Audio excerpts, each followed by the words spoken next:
ఏదండి? అది ఎవరికి మాట్లాడాను? అది తెలంగాణ ప్రజలను ఉద్దేశించి కాదు కదా. తెలంగాణ 100% భూమిపుత్రులు జాగిరే కదా. దాన్ని ఎవడు కాదన్నారు. నేను అది కాదన్నా, నన్ను అడుగు పెట్టనివ్వనన్నారు.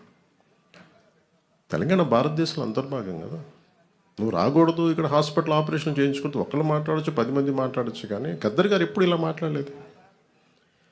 మా అజయ్ కుమార్ గద్దర్ గారి శిష్యులే కదా. ఆయన ఉస్మానియాలో చదువుకున్న వ్యక్తే కదా. రాడికల్ మూమెంట్స్లో తిరిగిన వ్యక్తే కదా ఆయన.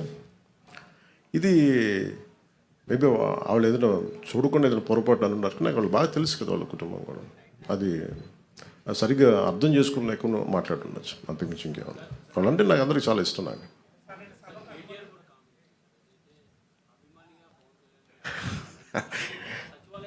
కేటీఆర్ గారు నాకు చాలా మంచి బ్రదర్ కైండ్ రిలేషన్షిప్. మా ఇద్దరికి అనేక సందర్భాల్లో కలిసాం. మా ఇద్దరికి చాలా పరస్పర ఇష్టాలు ఉన్నాయి.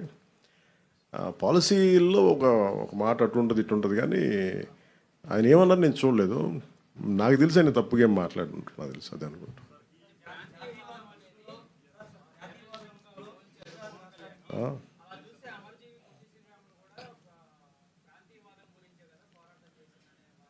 అంటే మనం ప్రత్యేక రాష్ట్రం కోరుకోవటం వేరు, ప్రత్యేక రాష్ట్రం కోరుకోవటం వేరు. ఇప్పుడు అమర్జీ పొట్టి శ్రీరాములు గారు ప్రత్యేక రాష్ట్రం కోరుకున్నారు. తెలుగు ప్రజలు కావచ్చు, ఆంధ్ర ప్రాంత ప్రజలు కావచ్చు. దాన్ని ఆయన త్యాగం చేశారు అంతే. ఆయన కూర్చోబెట్టి గొడవ పెట్టలేదు.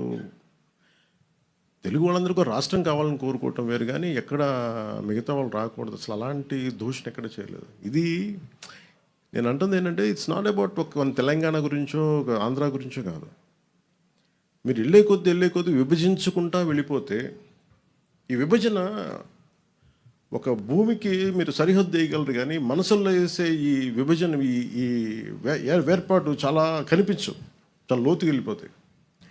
భవిష్యత్తులో మనం అద్భుతమైన అభివృద్ధి ఇవ్వలేకపోవచ్చు, కానీ కనీసం మన కనీస ధర్మం ద్వేషం ఇవ్వైతే ఇవ్వకూడదు కదా సమాజానికి.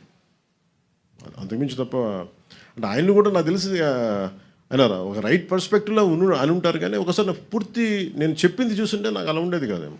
అది మేము ఎప్పుడైనా కూర్చున్నప్పుడు సరదాగా మేము మాట్లాడుకున్నాం. దట్స్ నాట్ ఎట్ ఆల్ విషయం.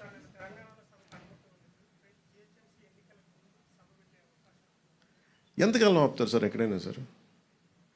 ఇప్పుడు ఇలా అయితే మీరు నాకు తెలిసి తెలంగాణ అంతా కూర్చోబెట్టి, తెలంగాణ నిజంగా చెప్పాలంటే తెలంగాణ పోరాట స్ఫూర్తి చాలా ఎక్కువ. ఇప్పుడు నేను కూర్చోబెట్టి ఇక్కడున్న మా నాయకులు ఎవరు పోటీ చేయట్లేదు కదా. ఇక్కడున్న ఆంధ్ర నాయకులు ఎవరు ఎక్కడ వెళ్ళట్లేదు. అక్కడ కూర్చున్నది పూర్తి తెలంగాణ బోర్న్ అండ్ బ్రాట్. అది పూర్తి నేలబిడ్డలు, అక్కడ భూమిపుత్రులు. వాళ్ళు పోటీ చేస్తారంటే ఆపేది ఎవరండి? వాళ్ళు సభ పెట్టుకుంటారంటే ఆపేది ఎవరు? ఎంతకాలం ఆపగలరు? ఇజ్ ఇట్ యాంటీ కాన్స్టిట్యూషనల్ కదా. ఈవెన్ తెలంగాణ పోలీసు కూడా అదే చెప్తారు కదా, ఒకరోజు ఆపగలరు, 2 రోజులు ఆపగలరు. కానీ అన్నా తెలుసు ఎక్కడ ఆప్ చేయలేదు, జరగదు కూడా.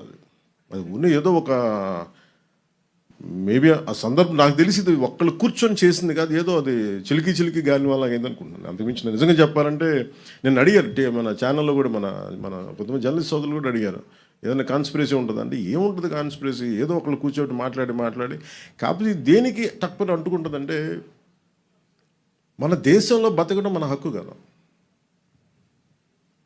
మన హక్కుని ఇప్పుడు నేను కూర్చోబెట్టి ఈరోజు ఆర్టికల్ 370 రద్దంటే, నువ్వు కూర్చోబెట్టి కాశ్మీరీ పండితులు మీరు ఇక్కడి నుంచి వెళ్ళిపోండి అంటే, అవన్నీ ఎటు తిరిగినాయి, ఎటు వచ్చినాయి?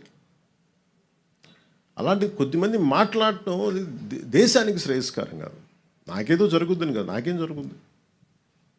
నాకు దాని గురించి అసలు ఇబ్బంది లేదు. ద్వేషం, విద్వేషాలకి ద్వేషాలకే ఒక ముగింపు పలకాలనే కదండి. విద్యార్థులు ఏం ద్వేషం ఉంటుంది, యువతలో ఏం ద్వేషం ఉంటుంది? ఇప్పుడు ఇందాక కలిసినప్పుడు వాళ్ళు కూర్చోబెట్టి ఇద్దరు భార్యాభర్తలు, ఇద్దరు, ఒకళ్ళు నల్గొండ నుంచి, ఇంకొకళ్ళు ఇక్కడే మన గుంటూరు నుంచి.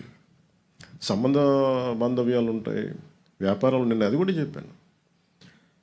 ఆంధ్రాకి వచ్చి ఎంతమంది 2014 నుంచి 24 దాకా, ఇప్పుడు నాకు తెలియదు కానీ నా కాంట్రాక్ట్స్ నేను చూడను, కానీ 14 నుంచి 24 దాకా ఎంతమంది తెలంగాణ కాంట్రాక్టర్స్ ఇక్కడ కాంట్రాక్టులు తీసుకున్నారు? అలాగే తెలంగాణలో ఎంతమంది ఆంధ్ర కాంట్రాక్టర్స్ అక్కడ కాంట్రాక్టులు చేశారు?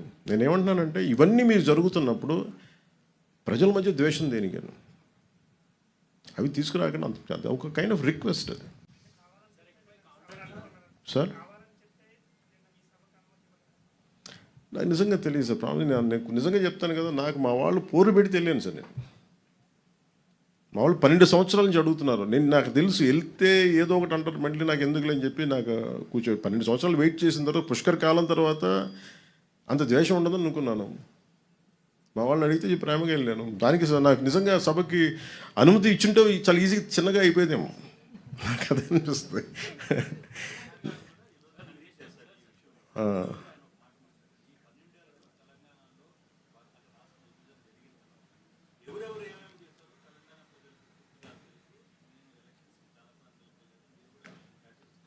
నేను మహారాష్ట్రకి వెళ్ళాం సార్, తమిళనాడుకి వెళ్ళాను. ఇంకా తమిళనాడు ఇస్ మోర్ వోలటైల్ కదా అలా మాట్లాడాలంటే. మురుగన్ మానాడికి వెళ్ళాను, దాదాపు 10 లక్షల మంది ప్రజలు వచ్చారు. I was the chief guest they. అక్కడ కూడా ఒక పర్మిషన్ ఇవ్వలేదని కోర్టుకి వెళ్ళి తెచ్చుకున్నా. అసలు రూలింగ్ గవర్నమెంట్ ఎప్పుడు కొంచెం పెట్టద్దు. నాకు ఇక్కడ కాంగ్రెస్ గవర్నమెంట్ పని కట్టుకొని చేసిందా అని నేను అనుకోవట్లేదు. రేవంత్ రెడ్డి గారికి కూడా నాకు అవసరం నాకు తెలుస్తుంది, ఆయన బిహేవ్ జరిగిందని కూడా నేను అనుకోవట్లేదు. అది కూడా మీకు చెప్తున్నాను కదా. కాదు ఇక్కడ ఏముందంటే Congress as a party, Indian national Congress, ఇప్పుడు ఉదాహరణకి మీరు ఇప్పటంలో ఆ రోజు మనోహర్ సార్ కూడా ఉన్నారు అనుకుంటాను. కాంగ్రెస్ మన గాంధీ గారి విగ్రహాలని, నెహ్రూ గారి విగ్రహాలని, ఇందిరాగాంధీ గారి విగ్రహాలని బస్సులను కూల్చేశారు. కాంగ్రెస్ నుంచి వచ్చిన నాయకులే. అది వైసీపీ రూల్లో వాళ్ళ సొంత కాంగ్రెస్ నుంచి వచ్చిన వైసీపీ నాయకులు తనయులు స్టార్ట్ చేసిన పార్టీ కూల్చేసింది కాంగ్రెస్ దిమ్మలు. వాళ్ళు మాతృ సంస్థ నుంచి వచ్చి అలాంటి దానికోసం మేము కదా కూర్చోబెట్టి మాట్లాడి హైలైట్ చేసింది ఆ రోజున. సో మాకు